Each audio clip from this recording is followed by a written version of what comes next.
I've been getting out and shooting a lot of street photography recently. I've been loving it, and right now I feel like I've got the perfect street photography camera bag set up, and that is what I'm gonna share with you today. All right, let's not waste any time and dive straight into things with the bag. This is the Bellroy Venture 10-liter camera sling. By the way, everything will be linked down below.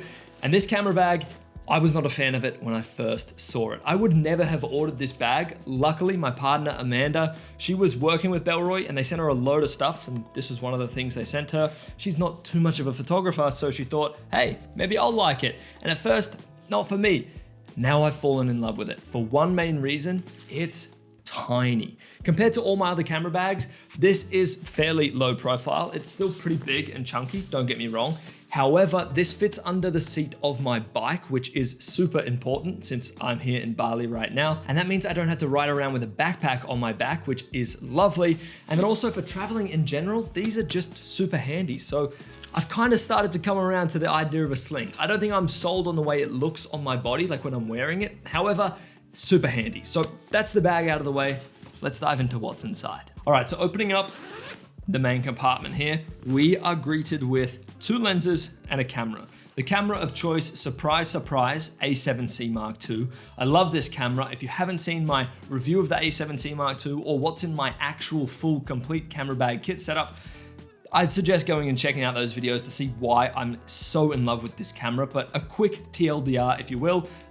Super small, super lightweight, 33 megapixel, full frame sensor. Love this camera. Perfect for street photography. Could not ask for a better body. Put that to the side for now.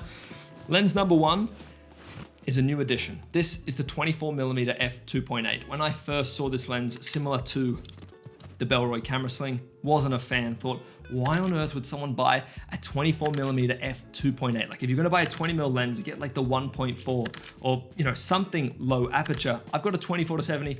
Why on earth would I need this lens? And then I picked it up.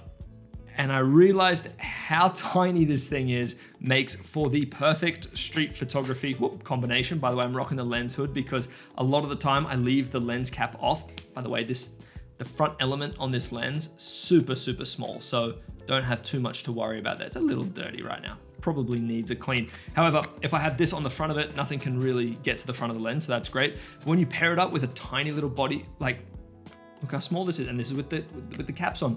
Tiny, tiny setup. So this is my compact run and gun setup. I love the 24mm focal length. Sometimes I shoot with APS-C mode on, and I've mapped that to this custom button on the side. So I just press that, and it's like I get 35, 40mm. So that's great. Really happy with this lens. Absolutely love it. Nearly just threw it out of my hand there. So that's lens number 1. Lens number 2 is this guy right here. Once again, I've done a video on why I am absolutely in love with the 50mm, but this is the 50mm f1.4, not the f1.2, but the f1.4 G Master. Either way, I'm in love with this lens. If I want to shoot low light, if I want to punch in and get into the scene a little bit more, I will take this. Now, I only take this lens when I think I'll need it. Usually, I'm just trying to rock with a super light setup. So obviously the 24mm with the A7C Mark II is as small as it gets. And I love that camera setup. So for the camera gear, that is pretty much done. Aside from, where are we? In this little side pocket? No, maybe this little side pocket. Yes, here we are. This rope strap. Woo, all right, that looked cool. Maybe look like it's stuck on itself. Okay, there we go.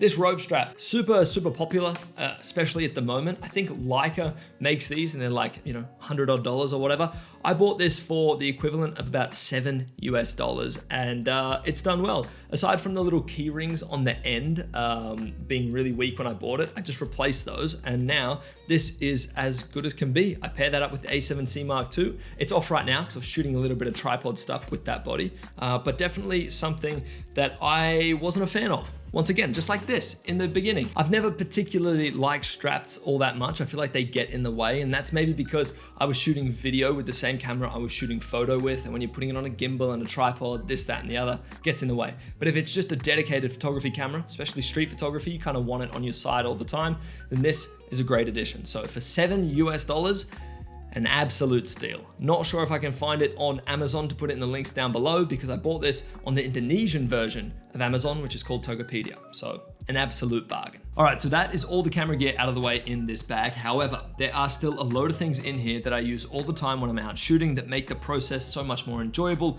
and so much easier. So let's dive into the second little pocket. We've got the main pocket up here, and then we have a little second pocket here, and let's dive into that. First things first, sunglasses. I don't like shooting with sunglasses on as it can kind of mess up looking at the exposure and the white balance. However, when it's bright, these are a must and a necessary, so they go to the side for now. I've then got the iPhone 15 Pro Max, kind of doubles as a second camera, I'll be honest. I've also got the little Apple Wallet on the back of it that just snaps on. Also thought that would be super annoying when I first got it. Absolutely love it. But yeah, iPhone 15 Pro Max, love this. Cannot wait for the iPhone 16 Pro and Pro Max. That will be a very interesting phone. Definitely a load of content coming when that drops, and I'm super keen to go and shoot with that. But I love shooting with the iPhone 15 Pro Max. The cameras on it are just solid. That's the best way I can explain it. All right, we've also got a pair of AirPods in here. I'll be honest, I shoot with music a lot of the time. I don't know whether it's something that inspires me or keeps me motivated or keeps me going. I have no idea. I just really enjoy shooting with music. Maybe it makes me a little bit more creative. Who knows? Either way, if you haven't tried shooting with music before, I'd very much so recommend it. Maybe when you're not shooting with other people, as you kind of need to talk, but when you're out by yourself, this makes things a lot more enjoyable. I've also got a USB-C cable in here, and that pairs up with, the third pocket up here, that pairs up with an SSD. And that is because if I want to look at any photos that I've just taken, I can use this USB-C cable with the A7C Mark II, plug that into the phone, dump the files onto my phone, and then put them onto an SSD, delete them from my phone, and then go through Lightroom Mobile, edit them, maybe transfer the JPEGs over, and just have a quick look at what I've shot. Usually I'll do that if I've stopped in at a cafe or I'm just really eager to check out what I've shot. And yeah, I've got to say, having a USB-C port on the bottom of your phone, an absolute game changer. I know Android's had it for years and years now, but this is the first generation of iPhone that's had it, so it's definitely a welcome change. All right, then in a nutshell, that pretty much wraps up the bag. I think I've got an AirTag in here somewhere floating around. Hopefully, I've got an AirTag in here somewhere floating around. But the whole idea of this camera bag, yes, here's the AirTag, by the way. Whoop, there it is, always gotta have one of those. The whole idea of this camera bag is to keep it small, minimal, and not complicated, that's for sure. I mean, when I don't take the 50mm f1.4 out and about, things get pretty easy. Things get straightforward. I've got a prime lens, a 24mm prime lens, and that's it. If I want to zoom in a little bit, press the little button on the side, and that's all I've got. And that's it. It keeps things very, very simple and doesn't get too complicated. Definitely not too heavy either. The only one thing I sometimes take, very rarely, but still sort of worth a mention, is a tripod. Obviously, this doesn't fit in the bag for clear reasons. But yeah, sometimes I'll take a tripod with me. Maybe if I'm shooting a little bit of landscape mix in there as well, or if I'm shooting these YouTube videos and I'm out and about, this is an absolute non-negotiable.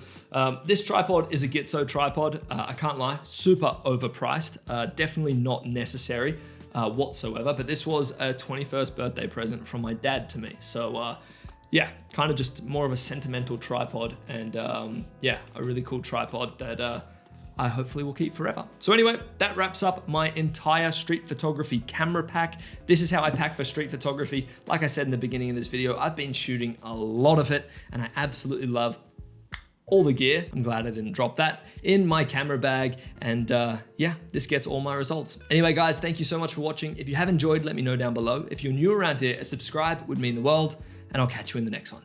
Peace.